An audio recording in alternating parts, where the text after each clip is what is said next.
We got the severe noise on the Saab 93 Aero TDDI.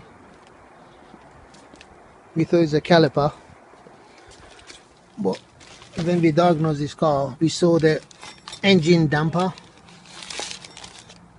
It come off. It was sitting on the engine cover, and every time you brake, it was making noise. So it wasn't nothing to do with the brakes. This is where it come off. That's the damper.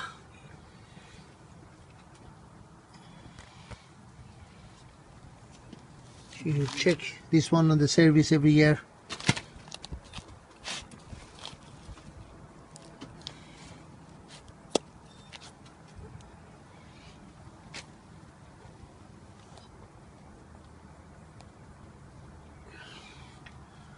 So see you till next time.